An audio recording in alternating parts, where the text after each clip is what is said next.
Add Ixishan's deception to the beastie's flying element, named Drayco Knight, the forest element of the Dragonite's collection. Drayco Knight, while flying high on a day like all other days, was suddenly drawn in by calls of rhythmic beats, melody charms emanating from the caves below. With an inviting essence to party and dance, Drayco Knight is drawn down to investigate. An inviting reflection of flickering rainbow light shone through the trees and from a cave. Landing to enter the cave, the energy of 1,000 friends called in wait, as if from the other end of the tunnel. Going deeper, following the musical melodies, there was no end, and the beating melodies only got further away. A shocking realization hit. The invitation to dance and see accompanying friends was just a ruse. Seeing there was no end to this tunnel, caved walls went on endlessly, just further, deeper into a dilution of lost hope. No friends were awaiting, no festival, just Ixishan's calling to a deception. Through the caves, desperation takes place. A voice whispers to Drayco Knights for trade offers to get closer to an exit. A deception had begun. At first, trading the loss of my wings to gain strength of mind, developing the ability to create flight, I no longer needed wings. Convinced this was a better thing, the deception went on, stripping down all the magic the Dragonite was dressed in. The loss of my healing breath to gain the ability to make medicine to cure all types of illnesses. Losing my hardened skin to gain the ability to feel each soft particle of the sun's light, my body soaking them up for warmth into my flesh. The loss of my glorious tail to gain legs to walk, walking vast distances over time, to run, to jump. Losing my gigantic size to be small, so small the little things don't pass you at all. Time slows to the eyes of mortals, seeing the beauty in each moment. To see each moment of the rising sun until the sun's passing as the night falls. All the secrets of the galaxies reveal the answer to questions yet to be asked. I lost my colors to gain the ability to taste the colors of juicy, delicious colored fruits of the divine. I traded my third and all-seeing eye for the ability to multiply, split into two. I will never be alone, a fee to my male, breeding life throughout the gardens of the divine, multiple replications of myself and my other half, walking as I do, see all under the sun and the stars. These humanoids existing from now until the end of all known time. My magical powers spread throughout the lands, spawning individual replicates called humanoids. I lost my dragon heart to gain the spectrum of emotions that would only come from millions of lifetimes, changes and evolutions. Drayco agreed to consciously evolve, but all was a trick, a ruse, a deception for Drayco to lose all that was, to drain the powers given by the divine energy of the planet. Drayco was the first of millions and millions of what they called humanoids to spawn across the planet. What Drayco did not know was the spawned evolving hominids had a thirst for fire, a lust to burn, a desire to breathe, to eat, to swallow, all by fire. All of his creations turned to fire. They used it to cook. They used it for entertainment. They burned just as much as they built. The great beast addiction didn't just control the darkness. He enslaved it. The humanoids, unconscious of what they feed, the beast held deep within the mountain is fed through every burning tree, flower and fruit. All that went up into smoke is feeding its burning life force to the great beast addiction, gaining strength with each burnt soul-quenching puff of smog. Yet the beast is relentless in its quest to quench an endless thirst, a cycle to burn and consume all into smoke. The death that holds bear all fear of a physical end, just more flavor for the great beast addiction. The smog is a stench of death that is drawn down, traveling into the dark hallows as it follows the hot air of fading life that is about to be fed to the great feasting beast. A beast hiding deep within the darkness of the Hallow caves, the beast addiction lays in slumber, feeding from the unwitting humanoids that burn all. Addiction's raging power became a desire to return to the surface, gaining power by each individual that came to a demise. Drayco had made humanoids by thousands from his trade. Male and Fee became separate entities of the evolving humanoids. Peoples created towns and towns became cities. The humanoids that developed their own free will consumed the fruits, the foods, all by fire. The humanoids also grew their thirst and lust for what else they could burn. Addiction's deception was prevalent in every smog-infested exhale, now giving life force to the great beast addiction. Over the times and ages, the war raged on, a war against life, a great deception to demise all that was living. A war for drugs was a war on life, set in motion through addiction's very existence, thousands of years under his hidden rule. The humanoids developed the technology and the ability to breathe, eat, swallow, bathe, crush, and trade all elements. A war of drugs began, unwittingly all burning in the smoke, burning the elements that they fight over to go straight into their lungs through the fire, all becoming consumed, unknowingly feeding the addiction. The great beast addiction, the creator of fear, the master of darkness, has a plan set in self-sustaining motion. Addiction lusts for more, desiring control, freedom from the mountain, to gain control of the population, to be leading with a great deception. But for now, the great beast addiction sits in wait, slumbers through thousands of years, bathing in the warm ashes of the dead mountain that feed addiction with the pleading souls of all that burns. Over time, the mountain turned black from all that festered under and on dark, jagged lands. Left alone for so long, the great beast began to hear voices, whispers echoing off the rocky walls. "Who speaks?" Addiction asked. "Have I been alone so long? I have begun my narration.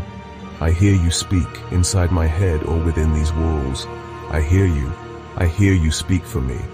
You give me a voice. I hear the whipping of my tongue lash words from your inner voice. You hear now, you give me strength, for I am not alone. I am all that is opposite to the divine. I am a godlike beast, that feast on souls, and now I'm giving voice by the words you read, creating the image of me by the words that describe my infestation. I am a god, the only god after what I've done. None dare challenge me, none willing to face my fiery breath, none who frees me just to rescue what life is left. In the volcanoes I whisper the whispers of despair, controlling the minds of those under my spell of mayhem and lust. I stay hidden from nothing but my crime. After destroying the divine, I grew tired of the petty humanoids. So I slumber, while they grow and destroy each other on a repeating relationship of death and dismemberment. I breathe and dream of freedom. The hunting and the stripping of sacred grounds. Desiccated holy lands once full of beaming life destroyed, taken into darkness by the burning fire.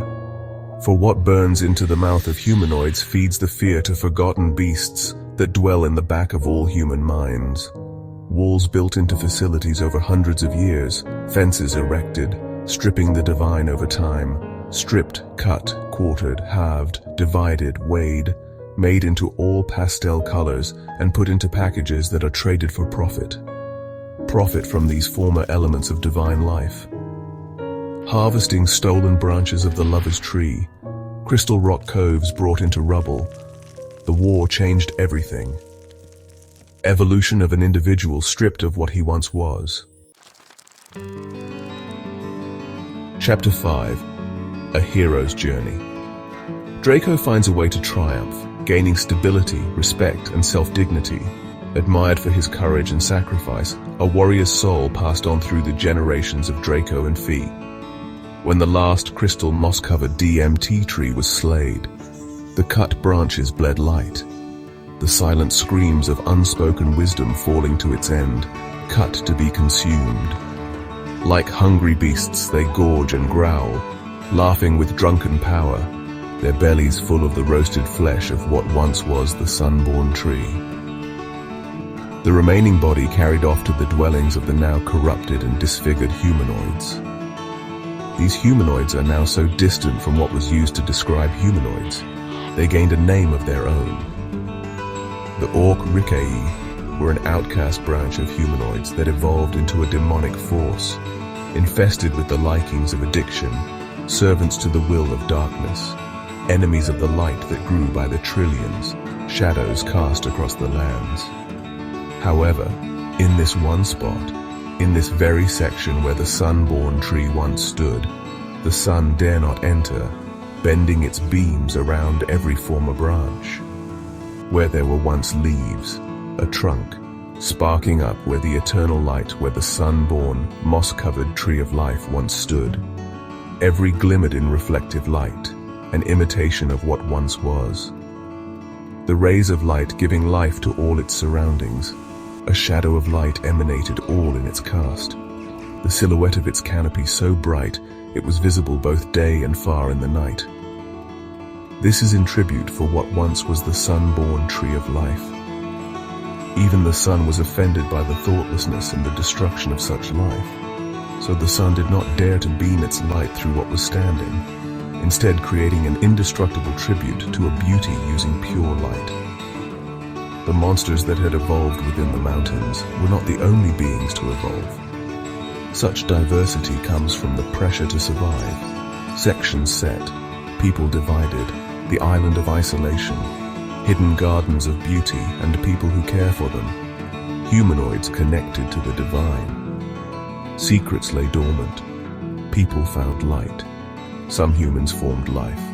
Some evolved into other beasts, animals, retailers, all to survive, individually or together, most taking to the oceans or high in the ice-licked fountains.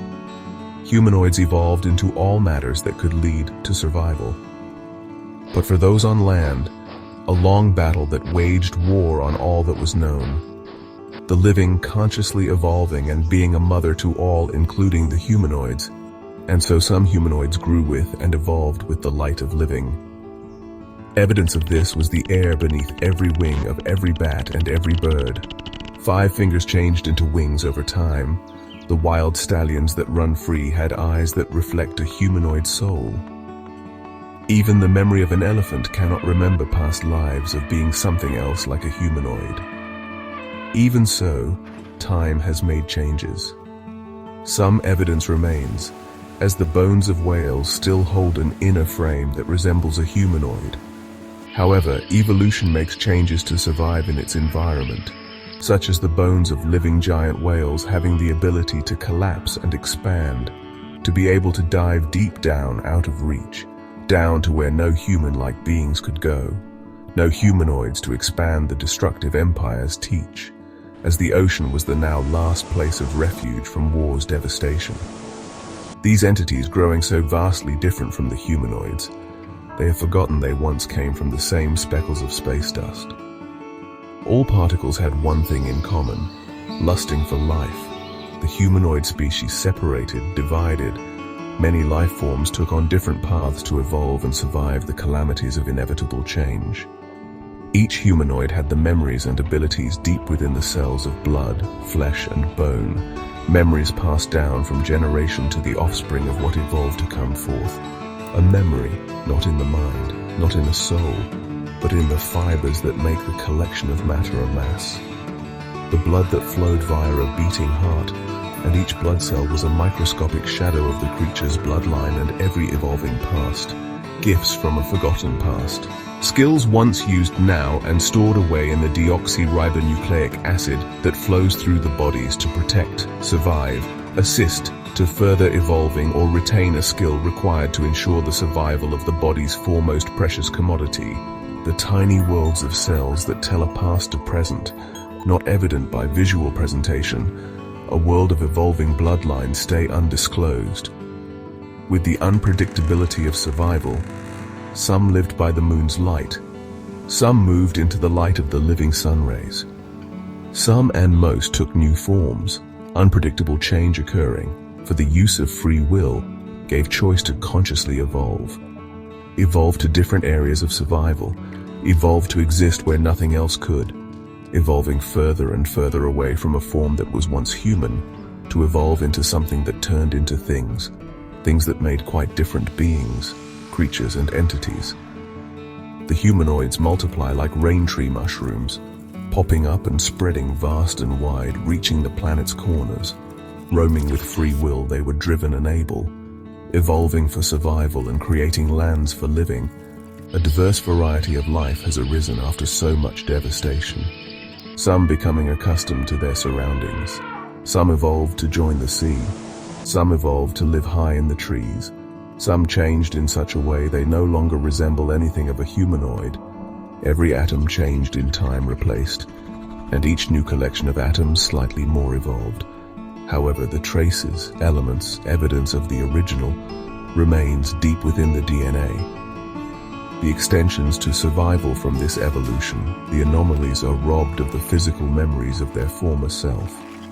However, deep inside, hidden away, a key to a door to unlock a collection of evolution stages. Distant feelings of something you once had, something you once owned, a feeling, maybe the joy of flight or the freedom of weightlessness, unknowingly evolving into feelings resulting in creatures, trees, vines, birds, lizards, whales, and dolphins. A past forgotten skill that still exists. As the entities spread far and wide, places become homes, homes become villages, villages become towns.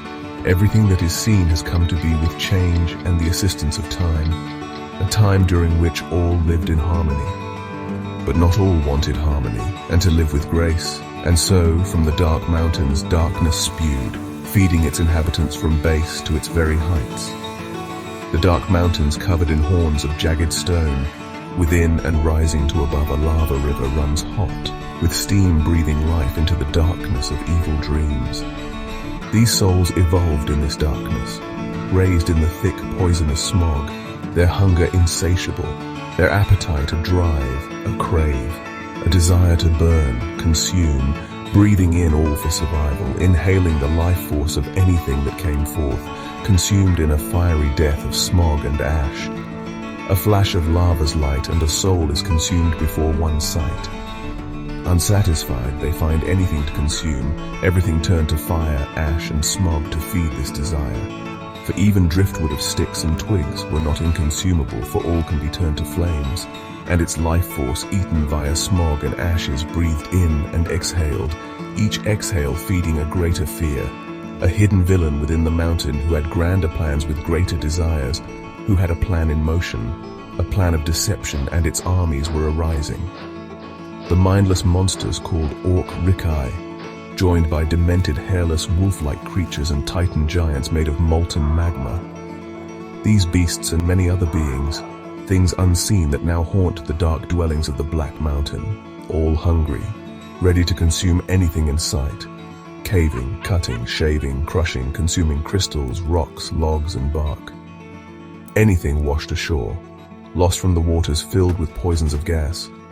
All and anything else lauded such beings for death. The Black Mountain's inhabitants, driven by consumption and hunger, any lost on this island no longer exist.